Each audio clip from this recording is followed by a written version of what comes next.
Hello, I'm Richard Raffan.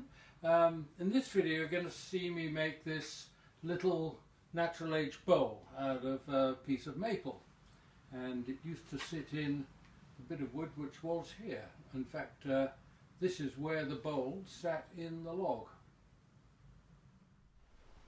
So this is a small offcut of maple. Had to think for a minute. And I'm going to make a little natural age bowl out of it, using it, mounting it between centres initially, so I can align the grain as I want. So that's roughly the centre, and I want the 2-spur drive aligned along the axis so I can pivot it if need be. So I'd like to have the two lower sides in one particular plane, and then the two high sides in the high points in their own plane as well. So that's what I'm aiming to do with this. I'll jam it up and get it round to start with. And the main problem here is if I'm cutting that way, I'm likely to pull the bark off, so I need to come in from this end of the blank just to do that. So we'll get that down to round first. Running at about 1800 I think. Oh, it says 2.5. Seems a bit fast. Didn't think I could go that fast on this lathe.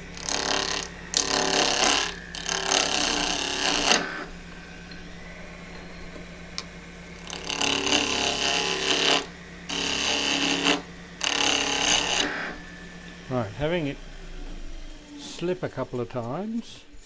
Often with a 2-spur drive I'll cut a V groove to put the drive in. And just see how we're going at the moment for alignment. And that's looking pretty good anyway. So.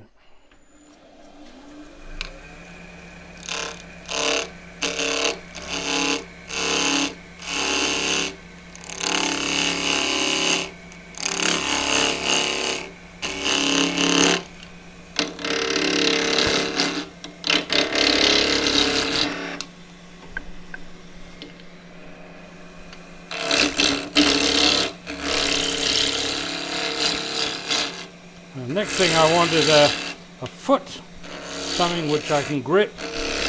That'll do for the moment.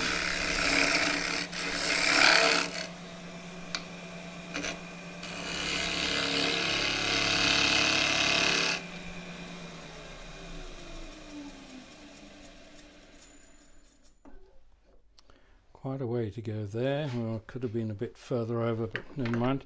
Just means I'm going to have a smaller bowl.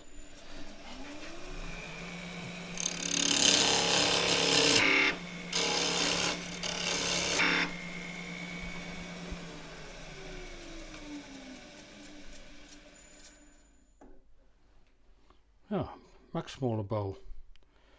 So, no, just going to be a smaller bowl.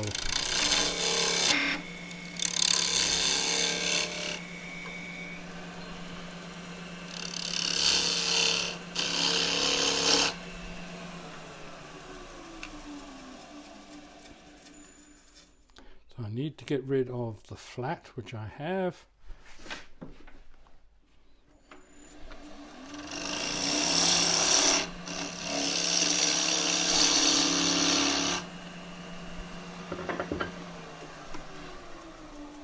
Now my problem is going to be finishing off the bottom, so at this stage this gets transferred to a chuck so I can get some of the inside started. A little chip in there, don't want that.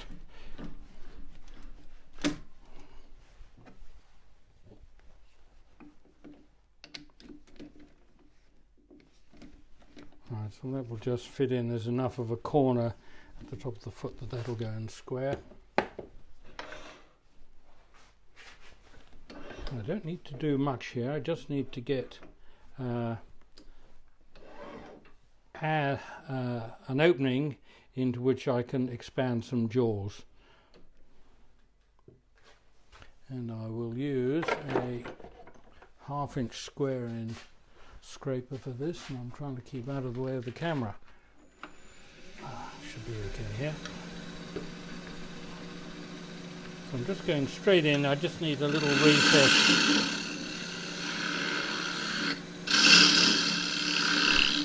Which is, I want it further down than below the bark level, so I'm not expanding the jaws against the bark.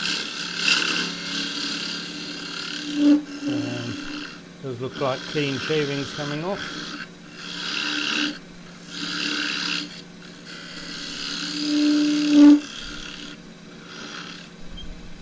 I'd really like to be able to use the chuck I've got here rather than changing chucks yet again, but that's as far as I can really take it. Maybe just down below the bark will be alright. Nope.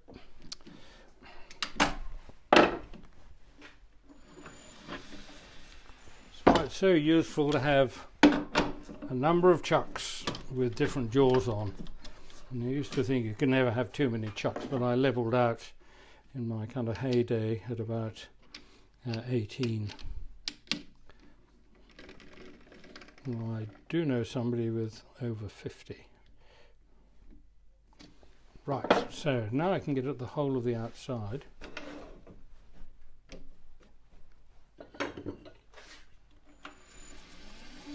Doesn't matter if it's slightly out of whack. Ooh, that shifted a bit.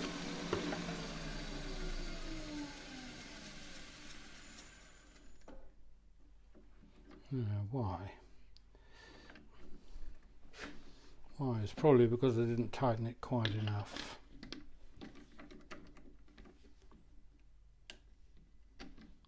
No, it's shifting out a little bit, which means that I didn't get that quite square enough. The inside's going in. It's inward sloping rather than dovetail, so I'll just take the whole thing down a bit further. I can use these jaws.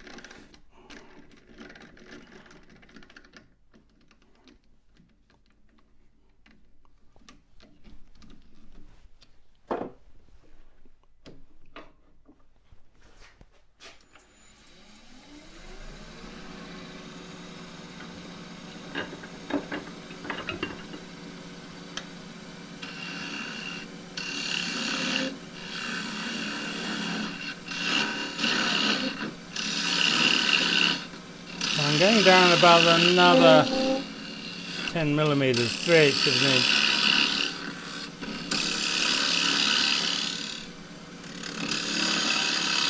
This time I'm going to cut back in there a little bit, raise the rest so just the top edge of the tool is against the wood. Oh, that should do it.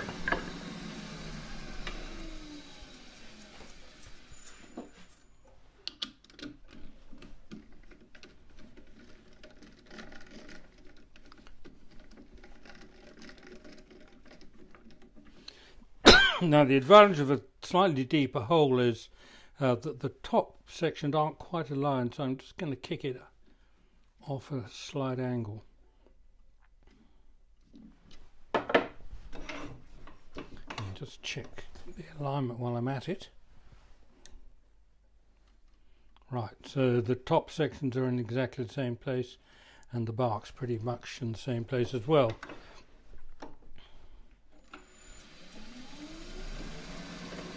I'm going to use the 3/8 spindle gouge just to screw that foot up.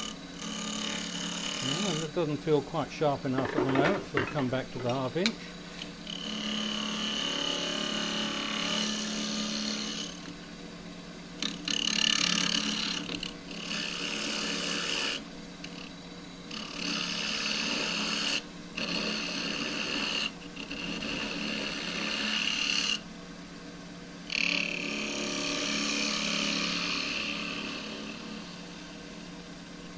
I do need the 3/8 here, so I shall go away and sharpen that.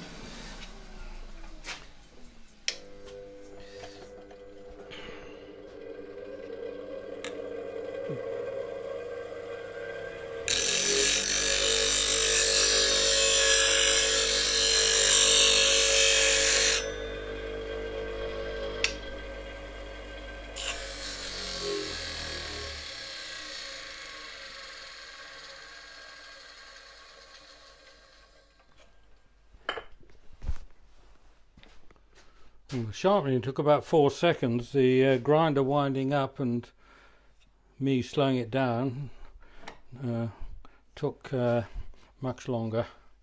So still a little flat area there. So I can now cut up the bottom. I need to know the size for the chuck, which is these are set to the right diameter. I had it pretty well right before, so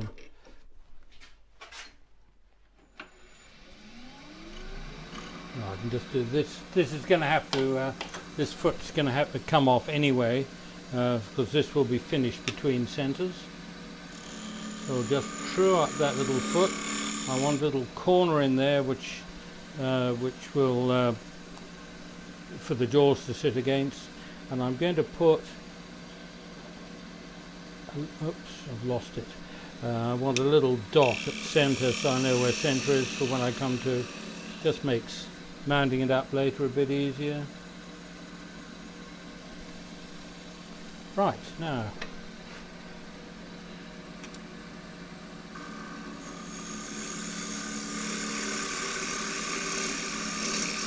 Create spindle gouge.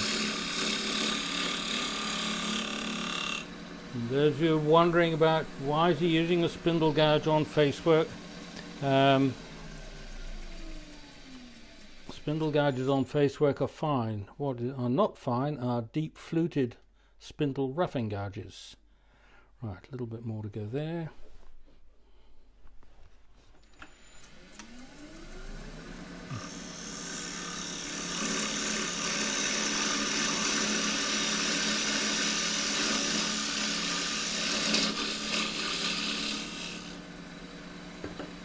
Coming up by the bark, I find the best way of doing that is actually with shear scraping. So I've got the tool up on its side, drop the rest very slightly, and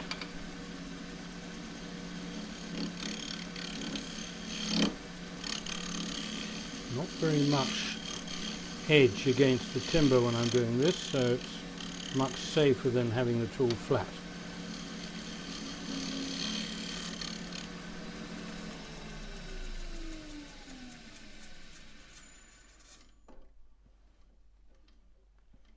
Okay, that's good. Now, most of that's going to come off later, and not really supposed to cut against the grains. Facework, with this is grains running across, supposed to cut from the smaller to the larger diameter, but if you go gently against the grain, probably get a good cut.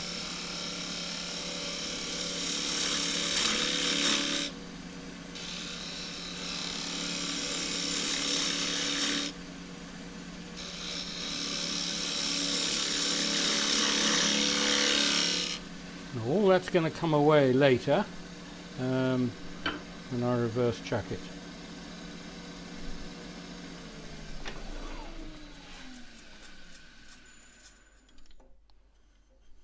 So I can sand that now. This is 180 grit.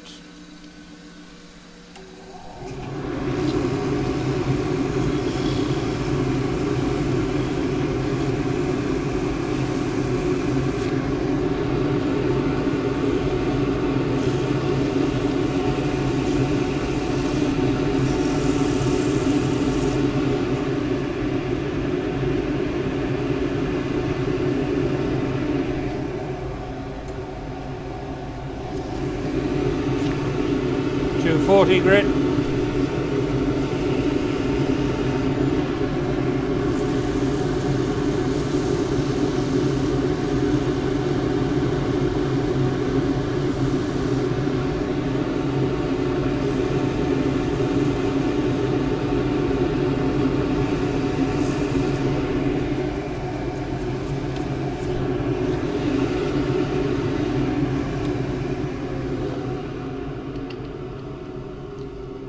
Now goes back into the sharp jaws, so I get a better grip than I would with these long nose jaws.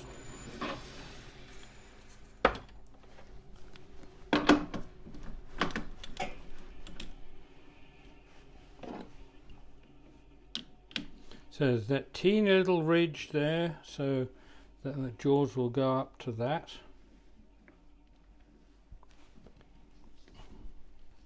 And that should run true.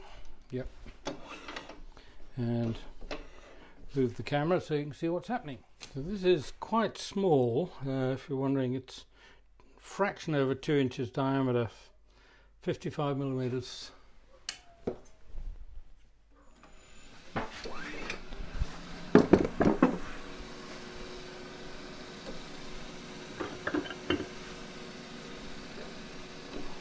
And drill a little depth hole in the middle, and using my 1/2 inch 3/8 spindle gouge.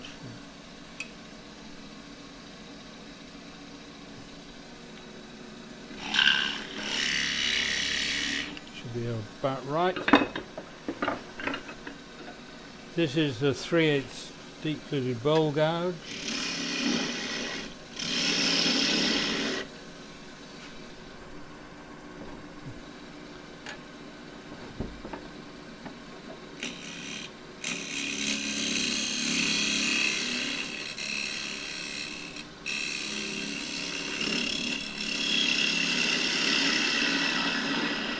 Levering it off my thumb to get round the corner. And I need to move my dust extractor out of the way because I'm coming across so much.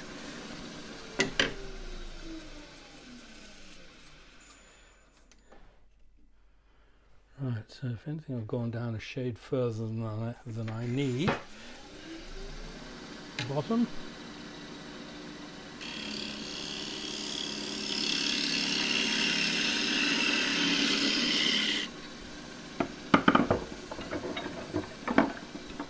One-inch scraper, and the rest is not quite high enough. You want the tool tilted down on the end there,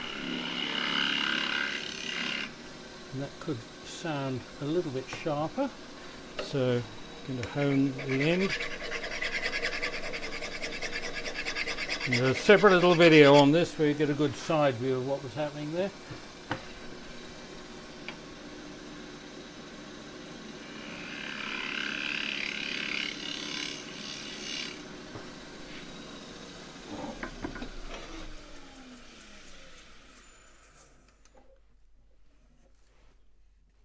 Little kind of lump there.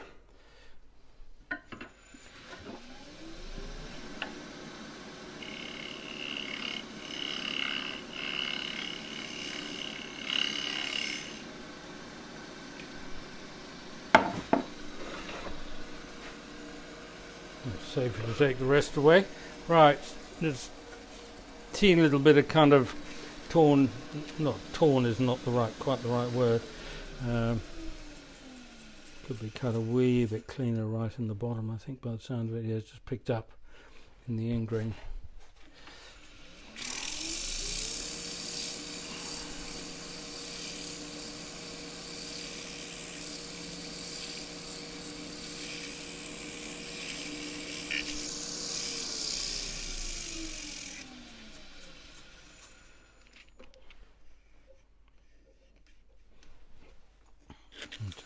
Try and reverse, a little bit of sanding in reverse as well.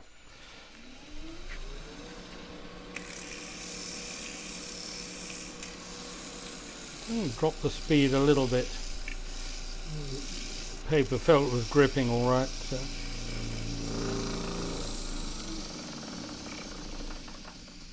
And that rattling is the sound of the chuck might be coming loose. It was very slightly.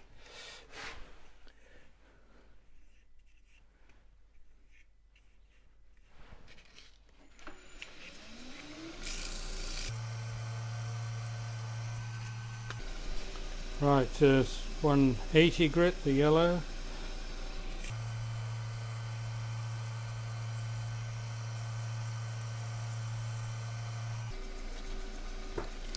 And the blue, which is 240 grit.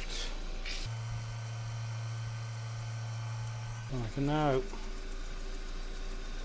wax everything I can get at here. So this is beeswax.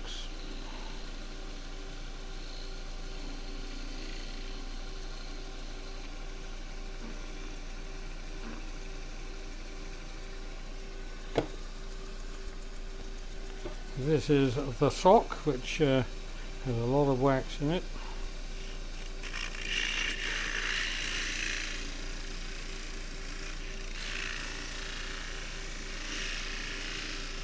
The idea is to build up enough heat and then you can melt the wax into the wood.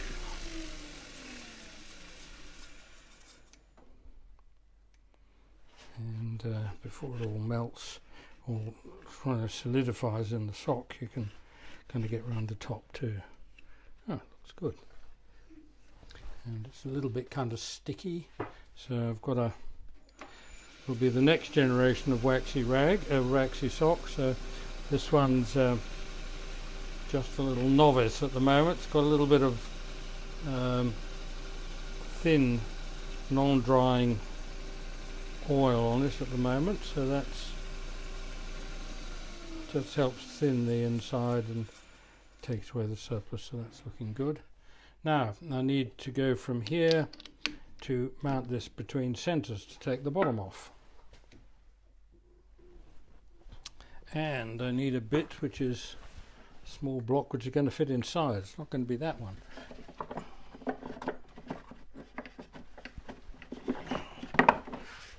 And it's worth keeping blocks like this just for this kind of purpose. Right, so I've got, it's just, the lines were there for, I think that was from some other demo, so this won't be going in that straight, just true it up.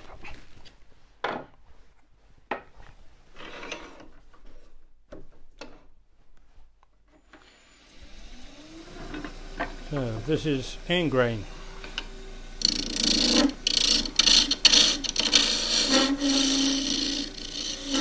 I'm going to put a little shoulder there for when I chuck it up next.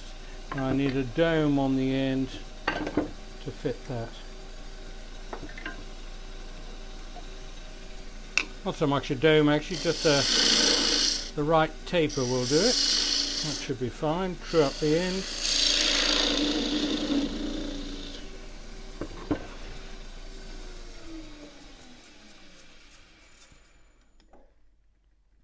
Should be good. And I've got a little bit of cut out fabric there. No, that's not quite right. I've got a whole drawer full of it here somewhere. That goes in there. Now you will remember that I marked the bottom so that when you come to this stage it's fairly easy. Just very lightly at first, just to make sure it's all running true, and then you can make the bottom whatever shape you like.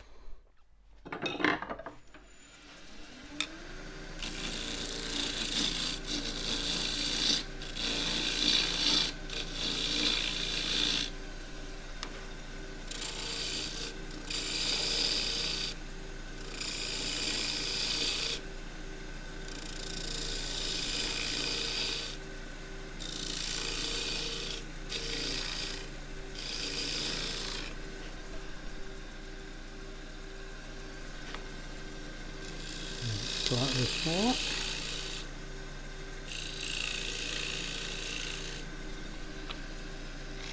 And slightly shorter. So that's just using the wing of the 3/8 spindle gouge.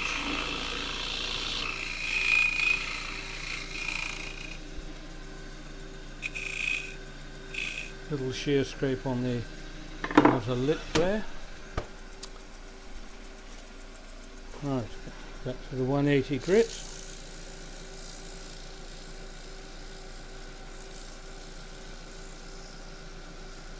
I tend to have forgotten how quick and easy turning off the bottom of a little bowl or any size bowl is. This used to be the standard method of doing it before the modern chucks came in about 30 years ago.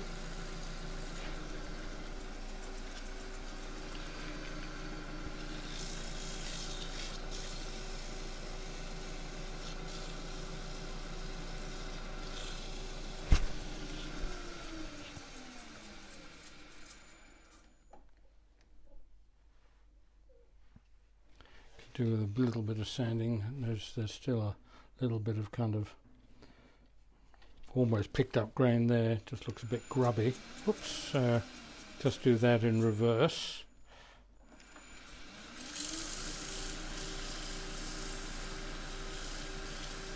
And probably wouldn't hurt to go back a grit, so go back to 180.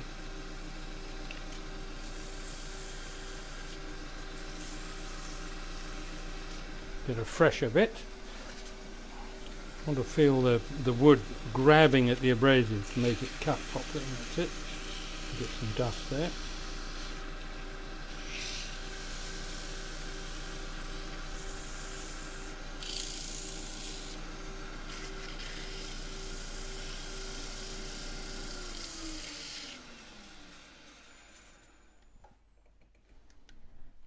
Yeah, definitely worth doing.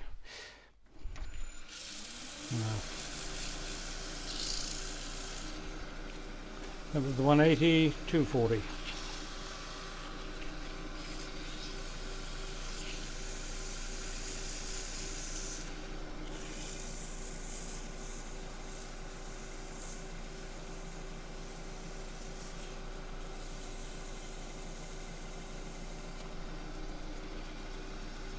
The sock. So full of wax, don't really need to rub a lump of wax in there as well.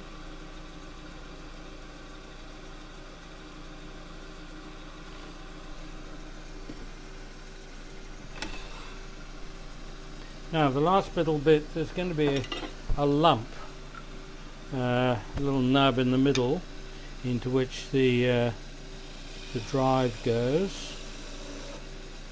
So what I'm aiming to do is to just get the nose of the gouge across the middle, and then so that's now revolving, and the wood has actually come off. Right, how brave am I feeling? It's only kind of stuck on there with the non-stick stuff. If I go gently I can probably turn it off. Oh, right, I'm quite pleased with myself doing that.